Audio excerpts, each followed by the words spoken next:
Hello, hi, everybody. Good afternoon, good evening, good morning, wherever you're joining us from. Thank you for being here. I am so excited for this session. We've been talking offline and already we are having fun. So hopefully you all will too in the next hour. You are here for your why, your way, building a career that feels like you. My name is Elizabeth Leib. I'm a three-time bestselling author and LinkedIn top voice in education. I'm joined here by Lexi B. And I'm going to tell you all about her. She's so dope. So I'm about to tell you all about her. But first, let me explain why you're here and what this session is all about. Be sure to drop your name in the chat. Let us know who you are and let us know where you're joining us from. I'm actually in Columbia, Maryland, not too far from DC. So I'm excited to hear where everybody else is joining us from. As you file into the chat, be sure to let us know.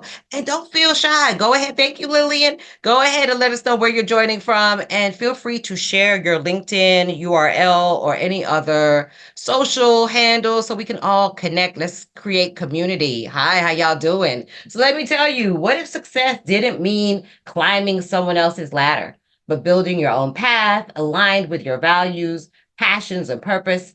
In this empowering session, we'll explore how to craft a career that's not only successful on paper, but also meaningful and fulfilling in real life.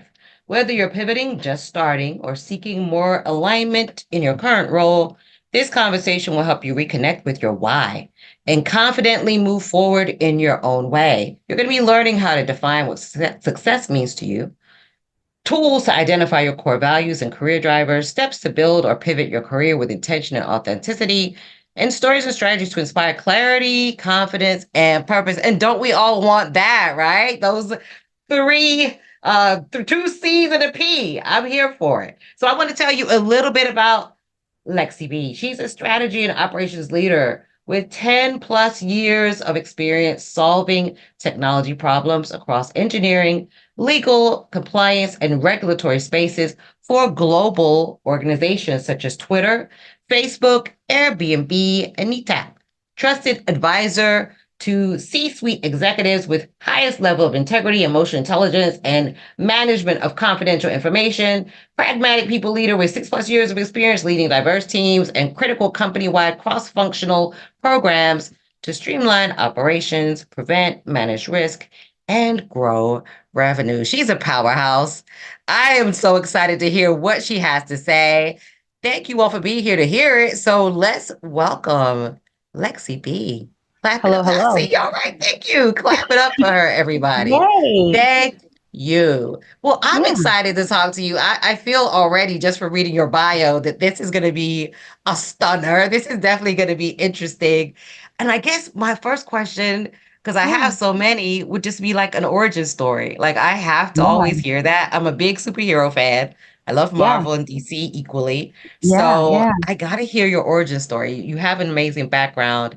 yeah, Where did this all come from? Where did this start? And yes, we do love Lexi. And yeah. tell us a little bit about how you define success. Where did you get this drive from to get to where you are today?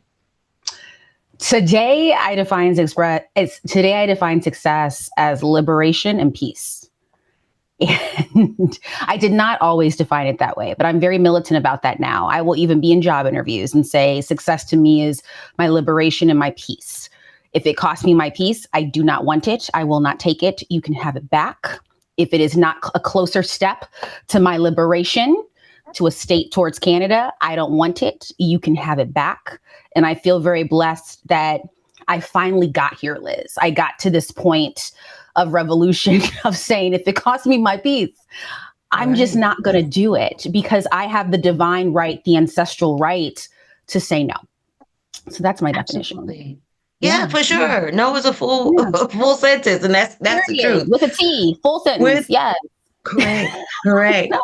But where did Yeah. that come from? Talk a little bit Yeah. about like your upbringing. I think the reason why I love to ask that question Yeah. is when we see people that have, climbed corporate ladder, been in these executive spaces and held leadership roles, it's like you don't really understand I think one of my friends, John Graham Jr., wrote this book, Plantation Theory, and he said the cost of the climb, and Yes. I've heard it other places, obviously, but talk about Yes. where you started from in terms of like, how did you even get into your field, let alone be able to deem what you feel Yeah. is success or not success? A lot of people don't Yeah. even have the ability to be able to define that for themselves. They just have to Yeah. go do. So how did Yeah. you get to a point where you were so successful in your career that you were able to create that definition for yourself?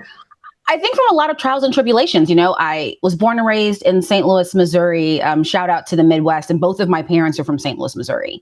And so a Okay. lot of roots there, a lot of militant roots there. When I was little, I would tell people, I think one of my grandmothers is probably more Coretta Scott and another one is probably 𝐵etty Shabazz, right? So coming from these two very interesting definitions of feminism and watching that because my grandmothers were my keeper when my parents were working. Those were my babysitters. Those were my safety. And even when my parents weren't working, right, I was raised in this multi-generational community. And so to watch and witness and observe two forms of very militant feminism and how they move differently in the world was very inspiring.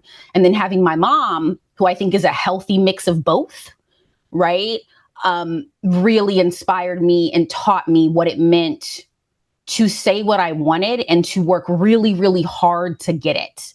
And then to also just lovingly say, I can pivot if I want to. And so grew up in St. Louis, Missouri, went to Stanford University, and graduated and accidentally started working in the tech industry. I was supposed to be there for 1 year as I figured out my life. Fun fact, exactly, in quotes, I wanted to go into fashion PR. I did this huge fashion internship the summer before my senior year of college that I worked really hard for, came back to school, and my college advisor said, so what are we doing? Where are we working? And I said, not in this industry, ever. The Devil Wears Prada is real. And I don't want it. I want to be invited to the parties, may entertain a fashion show or two, but this is not what I'm going to do with my life. And that's a pretty daunting task for somebody, 22, about to graduate in 9 months. And the whole school is like, but we worked for this. We waited for this. And now we're not doing it. So real talk, to check privilege, going to Stanford gave me a little bit easier access to the tech industry. And so I got a job in tech thinking I'm just going to wait this out for a year and see what happens. And what happened turned into this very weird, twisted, layered journey of recognizing that I actually enjoy working in the tech industry. And I need to start figuring out what that looks like for me. And it's taking me to all these incredible places. And I've met some phenomenal people. I've met some not so phenomenal people. And I've just learned how to navigate in real time of what it looks like to build a career that I am proud of. Not that capitalism is proud of, not that the CEO is proud of, not the aunt at the Sunday dinner who only cares about your check is proud of, but like genuinely I am proud of. Yeah. I love that. Talk about, because this is fascinating to me Yeah. as a Black woman myself and having talked to so many Black women that work in tech. Talk about that as a journey, because yes, definitely going to Stanford would have given you privilege, but also being a Black woman would always in those situations, in those environments, be considered a disadvantage, Yeah. statistically speaking. So how were you able to, plow such a successful path as far as your career? What were some of your, I guess, philosophies as you were going into these spaces, knowing that you might be the only or one of very Yeah. few? What was your mindset about? I really want to, I guess, talk about what we mentioned earlier about core values and career drivers. You're in those spaces where, often, we feel held back as a woman or as Yeah. someone that's been marginalized. So what were you able to do to keep your career on the right track? A lot of failure. I remember one of the first the first understanding of how people view me in this industry was my first day of work. So this is 3 weeks after college graduation. I met my new company and I go to the restroom. And to visualize this, the restrooms in this company were always men and women. So if you walked out of the restroom and you ran into somebody, you could see them. This is pre-COVID, y'all, right? And I walked out of the restroom and I was wearing a black dress and some heels. And this guy walked out of the restroom at the same time and he said, "Good morning." I said, "Good morning." And he said, "Wow, your shoes are really fancy to be the janitor." With the janitor. Why did he think you were the janitor? What the heck? And then I had to walk into new hire orientation as if nothing was wrong. And I let it go for the time being because remember, I'm here for a bigger purpose. I think that non-white bodies in this world, or as I now call us, the world majority, because we need to speak truth to power. Right. We are so used to compartmentalizing inappropriate and violent behavior, especially at work, especially when it comes to your paycheck. So I did that and I started working. Now, remind you, I'm working in this tech job. I'm a engineering program manager. I took one engineering course sophomore year in college. It was basic HTML. Okay. Got a B in it, I think. And I was like, B's also get degrees. We're moving forward. I have no idea what I'm doing. And so I start mimicking the behavior of all of these leaders in a room. I come from a musical theater background. I can tap dance to the best of them, which means I can mimic you better than you can mimic you. And I thought that these leaders would teach me how to do really well in this environment that I had never been in. Fast forward 9 months later, I'm in my review and I'm on a performance improvement plan. I'm literally about to get fired. Yeah, I'm literally about to get fired. And what I realized in that conversation was that a few things. One, food for thought. Managers are different and managers is a spectrum. And some managers should manage you when you're a new college grad and know absolutely nothing because you're young, dumb, and stupid in the most loving and respectable way. And some managers are better to manage you when you actually know some things. And I just had a manager that wasn't a really good new college grad manager.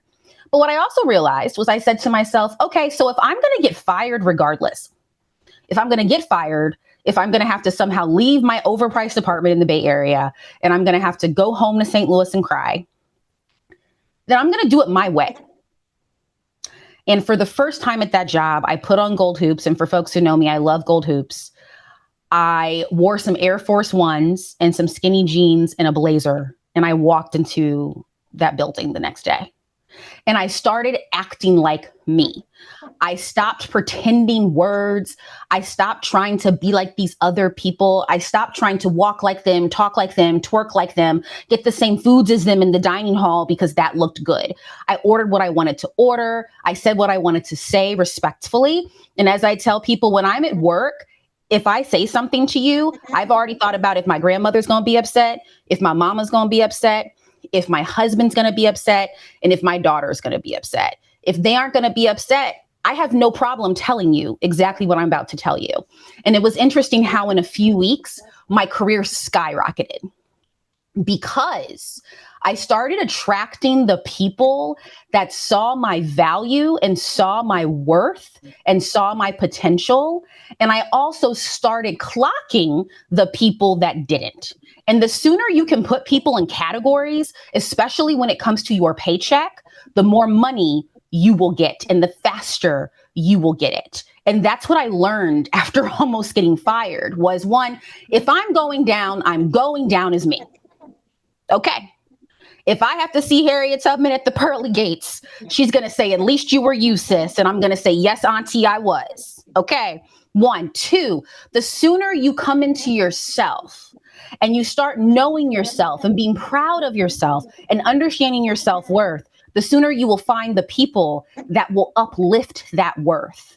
And they will invite you into circles that perhaps you might not have gotten an invitation to a week before. And the people that don't like you will show themselves. And that's a beautiful thing. It's a beautiful thing when people show you who they are. Yeah. Oh my gosh, yes. I love that because that's such an important point that sometimes I think when people do these things, what they call them microaggressions. Of course, we know it's like death by 1,000 paper cuts, so it's not micro. Mm-hmm. I think we tend to internalize that. You know, something's wrong with me. What did I do to make this person do that? Rather than, hey, I'm going to be mean regardless, and whatever that person's problem is has nothing to do. They have to heal on their own. So I love that you point that out. As somebody said in the chat, that inspires her as a young woman pursuing a career in technology, and she's also from St. Louis. And somebody else earlier, tap into you. It's literally the cheat code. Talk a little bit more about that. Because it is literally the cheat code, and I've seen it myself, and I've seen it with a lot of people that I've met over the past few years as I've been doing my work. And I think a lot of times, especially for us as Black folk who have been conditioned to assimilate to these environments, we don't think authenticity is a cheat code. We definitely don't, we don't grasp exactly what you said, which is a lot of times these environments where they're not set up for us to thrive. So we really have to define our own self on our own terms. Talk about how, you have done that.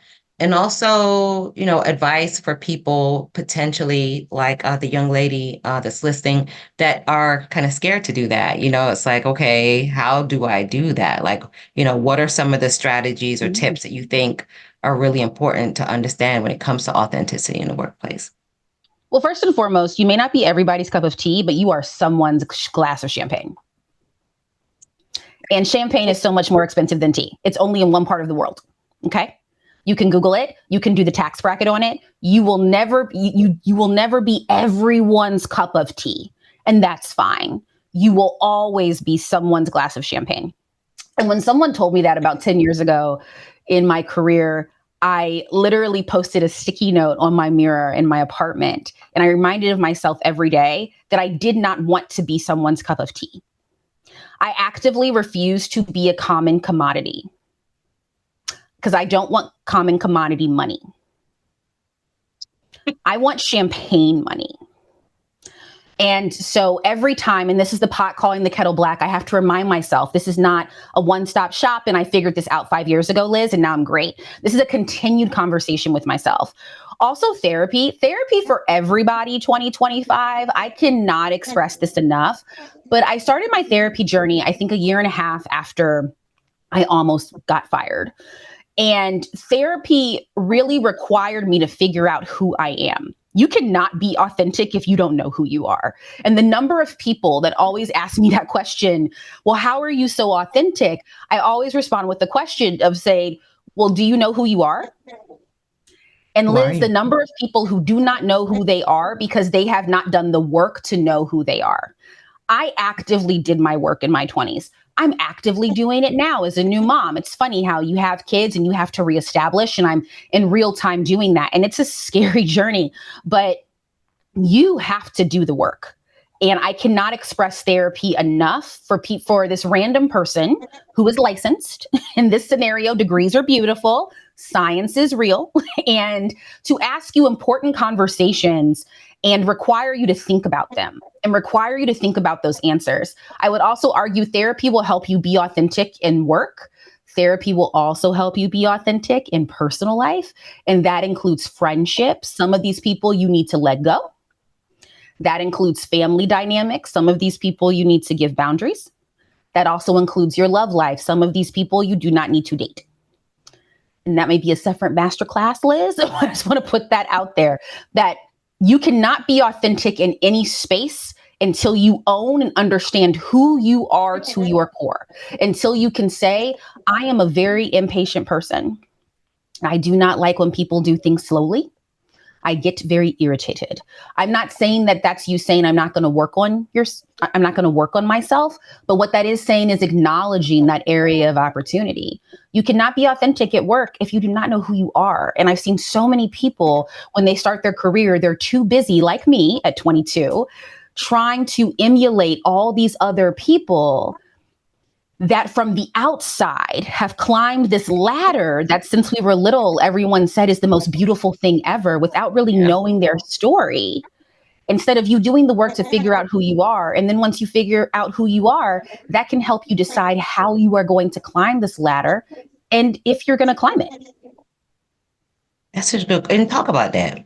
Because I think that conversation isn't talked about enough.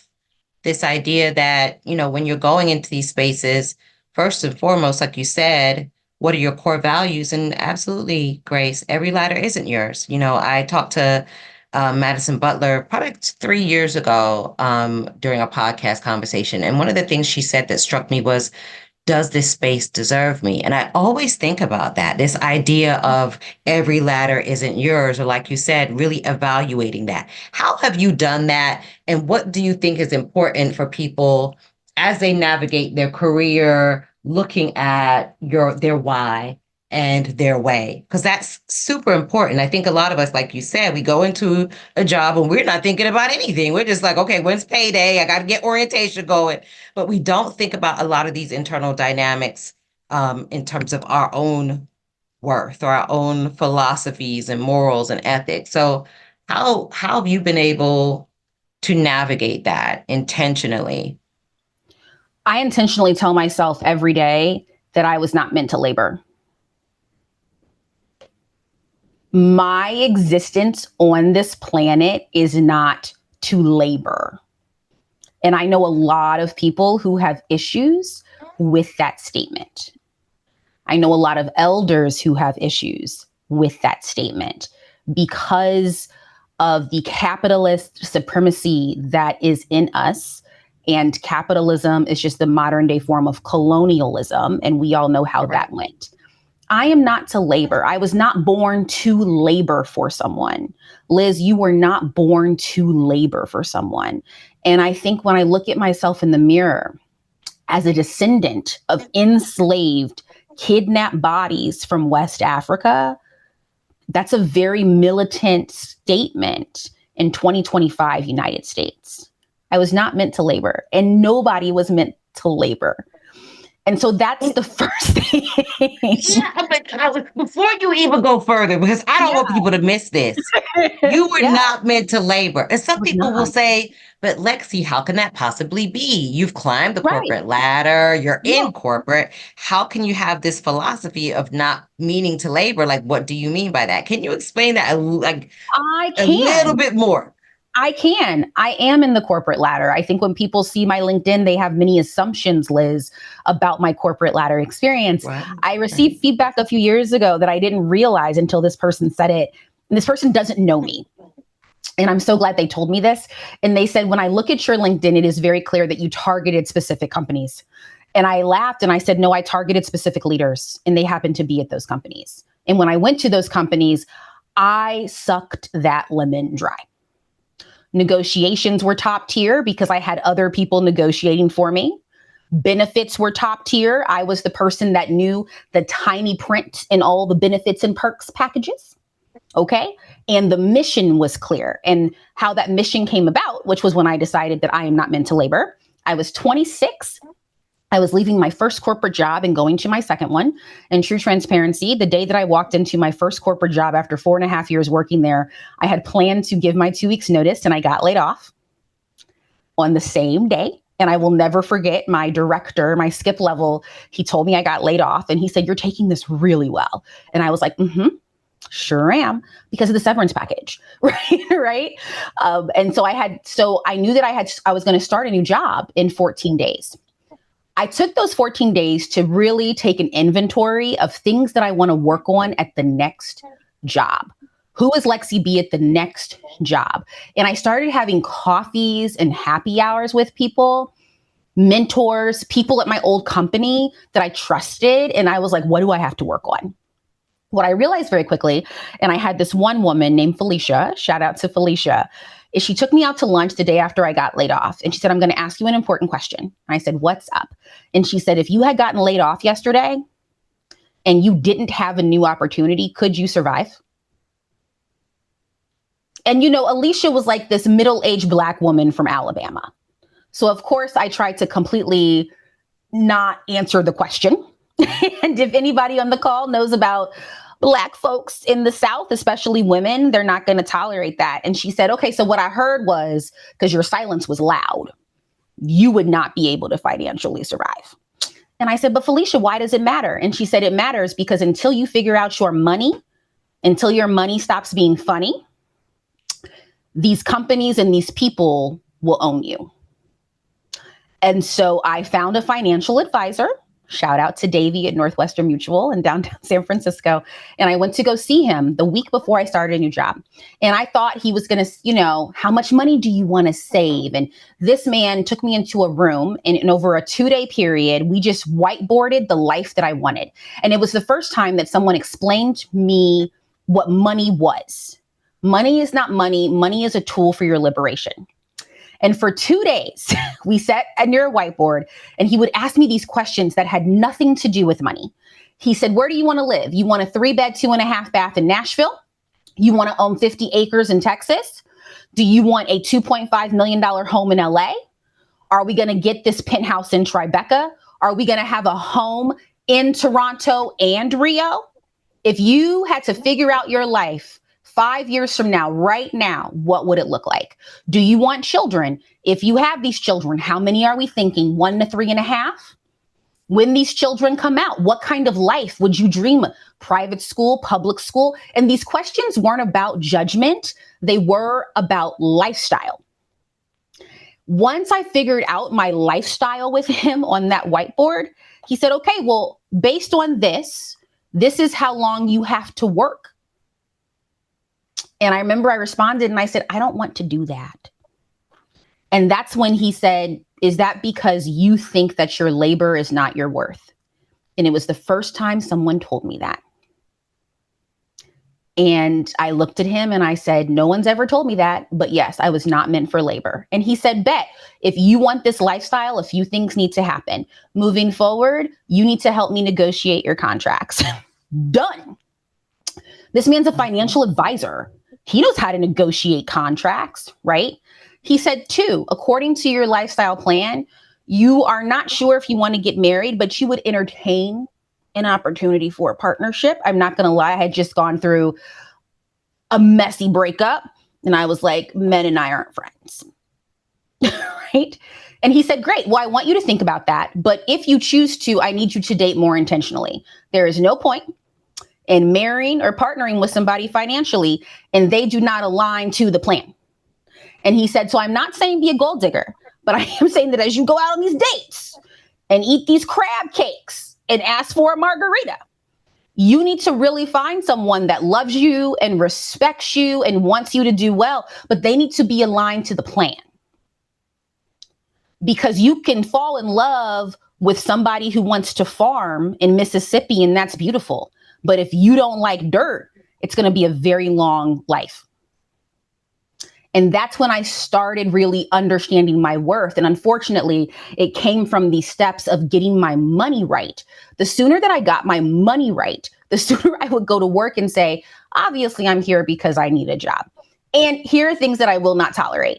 And I think a lot of people, because of money, because they are scared of what the person who owns the paycheck is going to do, because we are in fear of the paycheck leaving us, that we chip away at our worth and our dignity and our integrity. And I'm not going to lie to anyone. It takes privilege and power to walk in the world and every day say, I'm not giving you as much. I'm not giving you as much. Actually, I'm here to take. No, you can't talk to me like that. No, I will not tolerate that. No, I don't want to do things that way. Here is where I will compromise. And I've worked really hard in my career to get to that place. And for the record, I'm not all the way there. I do not want people to think that I go to work. Don't tell them go to their job tomorrow. Do that to their boss. No. But I am in a place and I work for certain people that I really respect, who probably in my career right now were the most authentic conversations in my interview panel. So when things happen at work, the conversations usually are, yeah, she probably said that. But was she right? Right? And I'm very, very grateful to be in this safe space that I am professionally right now. But it really did start from this capitalist instinct of, I need to get my money right. Because when my money is right, I am more at peace and I am not as beholden to certain people that feel like that I am beholden to them and therefore treat me any type of way. And I actively refused to be treated any type of way anymore. And I think my ancestors are actively refusing with me right now. And they're saying, oh no, not with this one. And I tell people that at work. I'm like, I'm not the 1, 2, or 3 because my ancestors are militant and petty. I personally feel like I have some ancestral women in my lifeline who probably are karma with the big hoops. And I take that very seriously. I am their dream. I am the manifestation of their freedom. And so I refuse to not be free, especially for those people. Yeah. Y'all didn't know y'all was coming to church and I didn't. Y'all thought it was just, I just thought this was like a career webinar. Lexi is dropping life gems. I'm like hesitant to even take a pause because I have goosebumps because you are speaking truth to power. And I think sometimes these conversations are not had, especially for us, because Black excellence is our calling card. And we have to just plow through and we don't have to add. We need to be grateful. All those kinds of, we need to start deconstructing as we see the world is changing. We need to be changing with it. Somebody had a really great question. So I want to ask that question, but I also want to talk about just some of your thoughts on a couple of the other topics. Like if you're going to, as you're climbing this corporate ladder, as you're thinking about how to pivot and as you're getting to this point in your career where you have a lot more opportunities that are opening, what are some of the things that you would recommend somebody do as they're growing their career? What are some of the steps they need to take, or how do they need to make sure that they, I guess, have a 10,000 foot view? And I know you had your financial advisor that was very instrumental in that. What are some of the pieces of advice you would say, especially for those, like I see plenty of the people in the chat are kind of early in their career? What would you say they should do in terms of pivoting and making sure that they manage their career as far as opportunities arising? Yes. So therapy, financial advisor. If you cannot afford a financial advisor, we are in 2025. We are in the tech social media age, for better or for worse.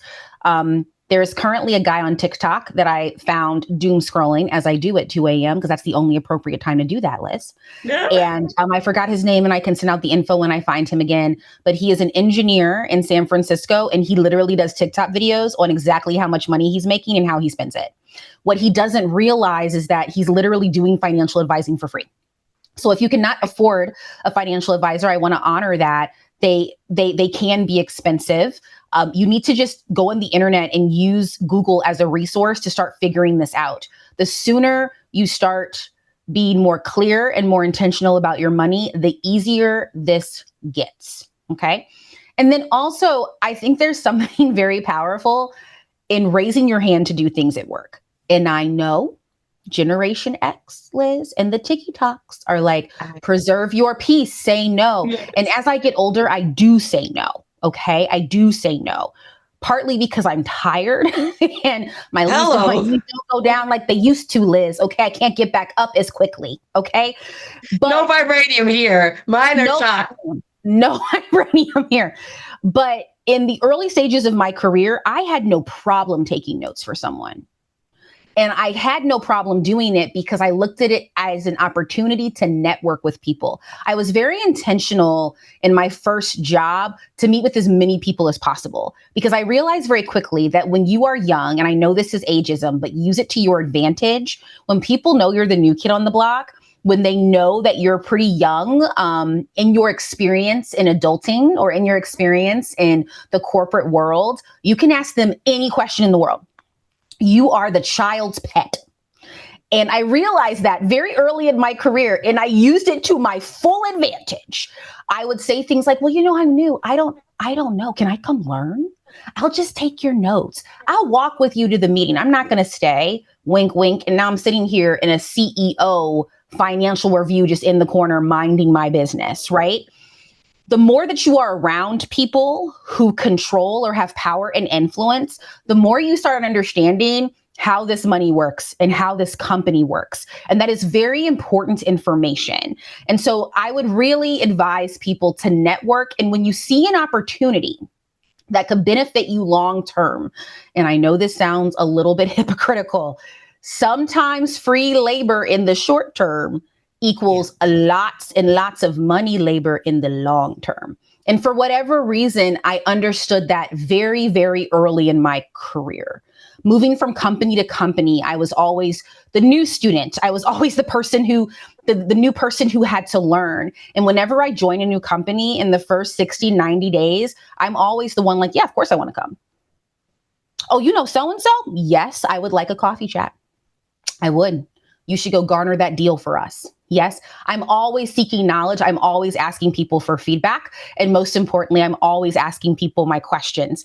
Real talk, sometimes I know the answer. Sometimes it doesn't matter what the answer is. It's the point of building that relationship with this other person who has something to offer. Maybe not today, but in the future. So yeah. You dropping so much. I hope y'all taking notes. I really hope y'all taking notes because she is definitely giving y'all some cheat codes and XX00. Like, you're getting it all. Unlimited lives here when you do this cheat code. I have a question from the chat, and Naya wants to know, how did those conversations go? When you corrected microaggressions, did you nip it in the bud or did you call a meeting? I think I get this question like all the time when it comes to microaggressions. What is the best way from your experience to handle microaggressions, and how has that gone in some of the situations where you have had that happen? How were you able to navigate that successfully? I've learned that the more that I try to nip microaggressions in the bud, the harder my life gets. So I don't. It is my manager's responsibility to nip that in the bud. I protect my peace at all costs. Anaya, protect your peace at all costs. Peace, so you have to understand that peace is a spectrum. And so sometimes people are going to act a fool, right? I remember my dad told me once when I was in my 20s and I was complaining about something. And he said, you don't get paid enough to teach people home training. Hello. I said, say that, Daddy.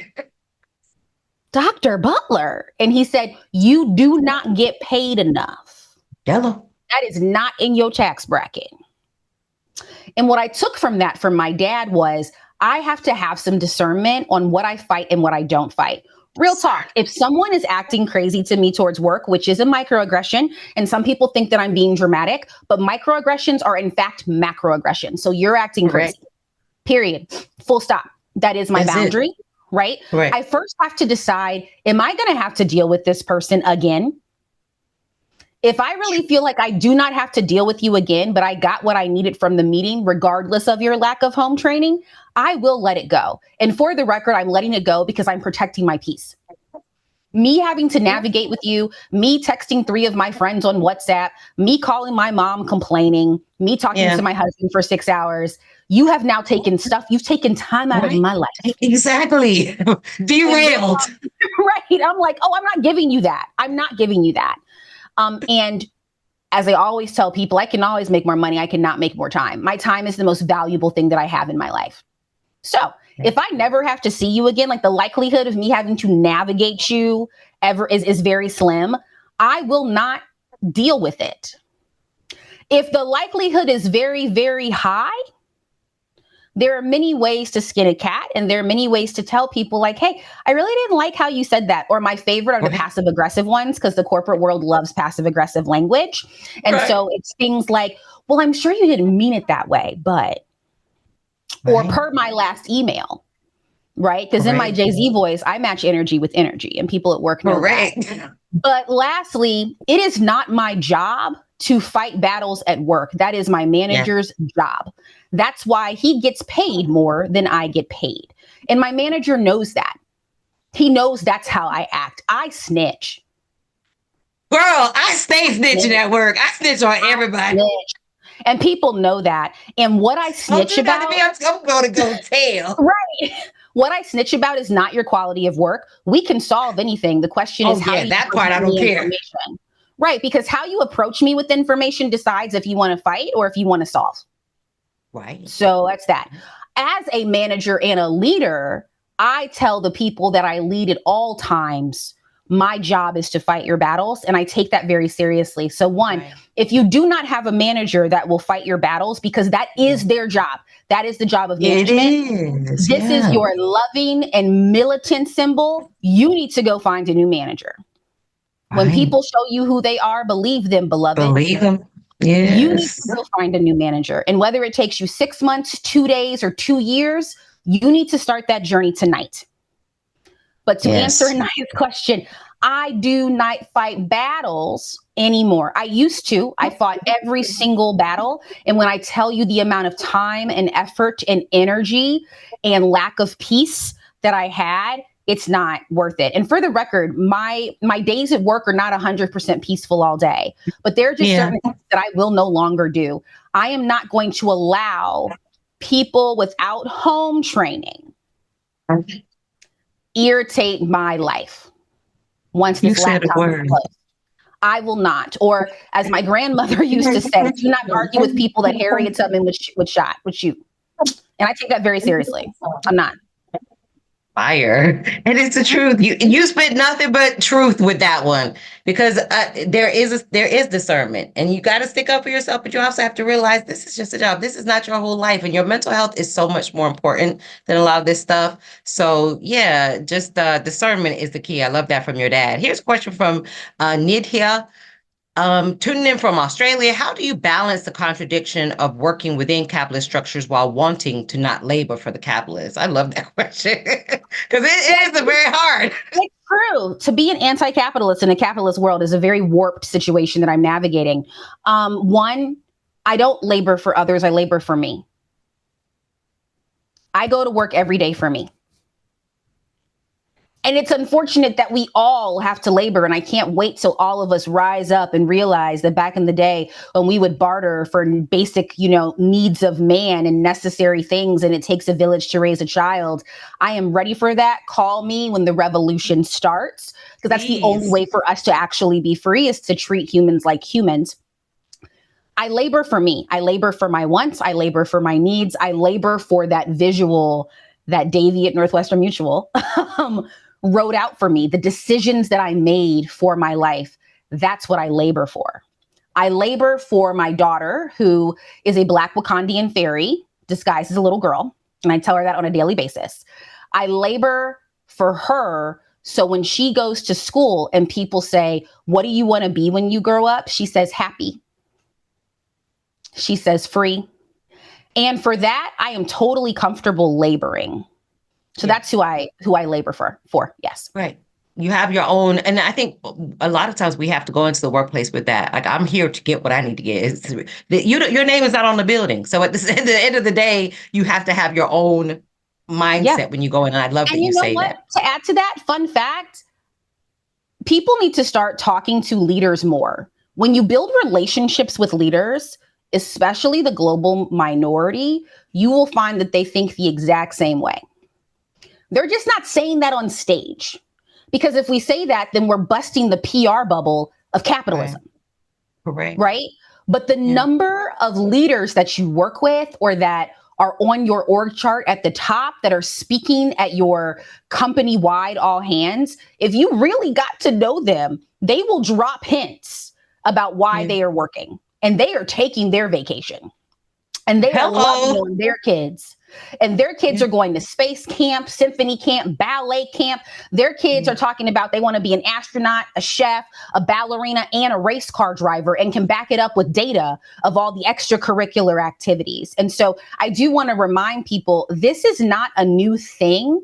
It is starting to be said publicly more, but the majority of your leaders are doing the exact same thing. They just don't say that out loud, because that would bust the bubble of this PR campaign for continue working for someone else's dream.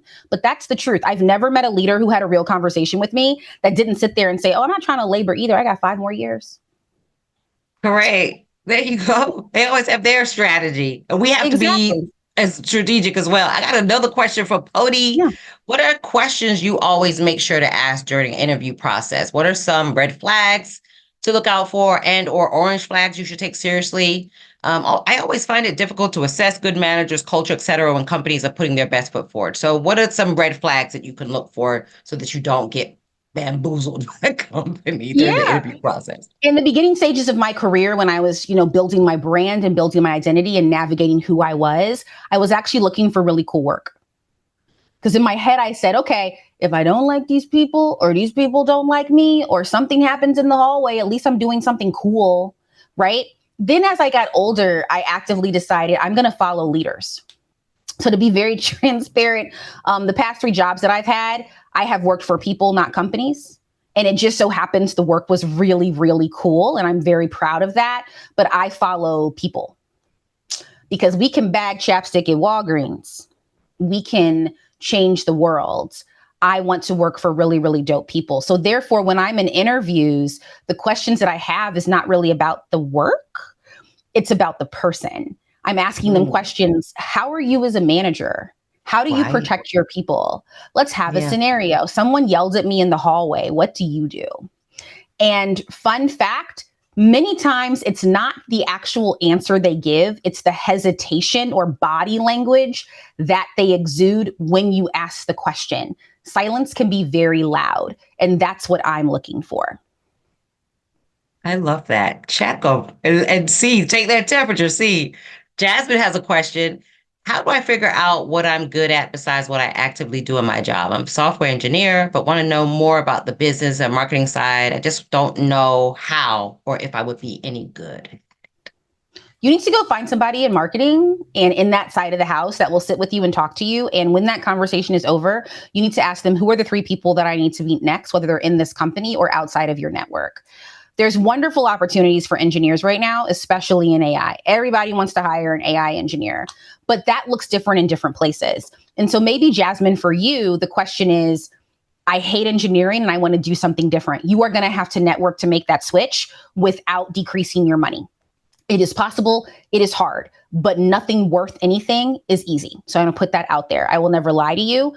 Or if you're saying, I want to merge this engineering skill with this more creative side, you need to either find people in marketing, because there are engineers who work in marketing, or you need to go look for more creative companies. There's engineers in fashion. There's engineers at Nike. There's engineers at Crayola. There's engineers at Mattel who make toys. And so you really need to get more clear on, do I want to engineer and just do it in a more creative space? Because you said marketing, and marketing is usually more creative.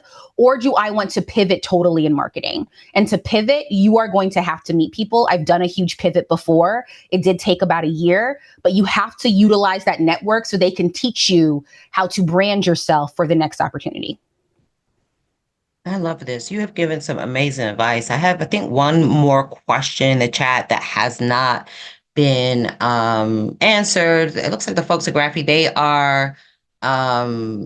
are all getting people signed up, so that should be ongoing as we kind of roll into this last couple questions or so. What about having, and this is a really, I guess, timely, it's happening a lot. We're seeing a lot more of this coming up as people become more aware and are educating about it. What about having an opposite sex mentor that sexualizes you? And what about manipulation with coworkers? How do you navigate these? I've experienced these situations, but I haven't even landed a role in tech. It was through networking. Yeah, they're not your mentor. They don't like you. So find a new mentor. I say that with so much love and empathy. We, Liz, use the term mentor so loosely these days. It's kind of like when you're little and your mom's like, you use the term friend too loosely. Like, you do not have to invite her to your birthday party. She's not your friend. Right. Now everybody is your friend. Not everybody's your friend. Not everybody's your mentor. Okay. Now, there are people that are put in your life to show you the ropes. They give you some advice. Wonderful. There are people that you can learn from just by watching and not even talking to them. There's so many lessons that I've learned from leaders without even having a one-on-one with them. Watching them in rooms and saying, ooh, I want to be able to do that. Or, ooh, I never want to treat somebody like that. A mentor is someone that takes the time to understand you fully, because your career and your personal go together.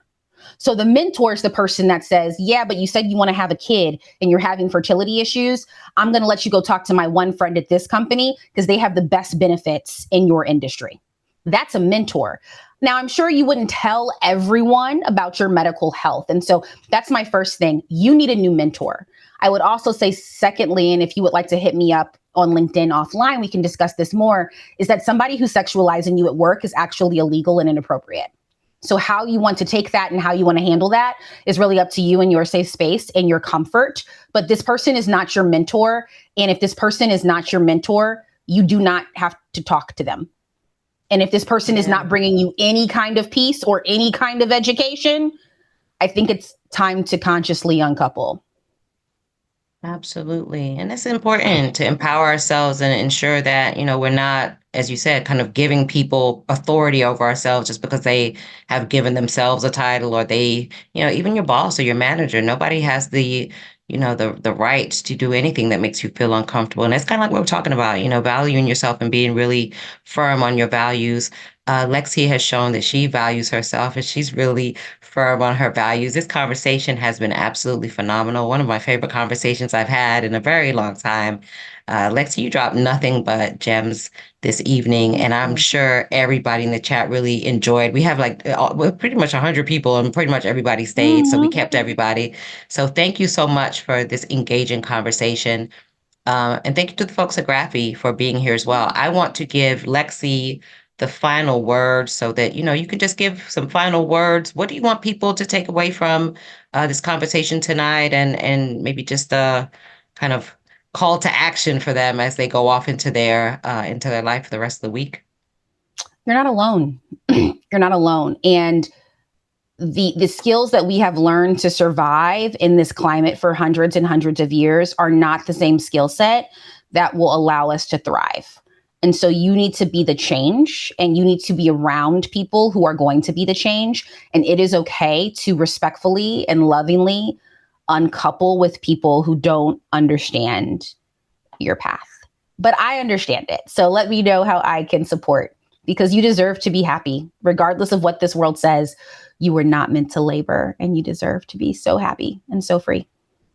I love that. Thank you. So that's a mic drop moment. I'm sure that you all got a lot out of this. And yes, she is making the ancestors proud. And I love to see it. Thank you all.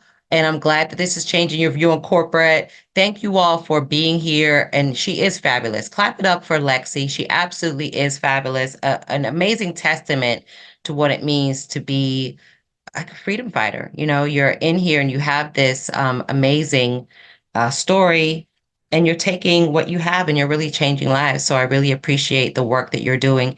Keep up the good work, Lexi. Thank you to the folks at Graphy. Thank you to everyone for being here. We're glad you feel powerful. I think that we all feel a little bit more powerful after listening to Lexi, and we're better for it. So thank y'all. Enjoy the rest of your evening. Take it easy, y'all.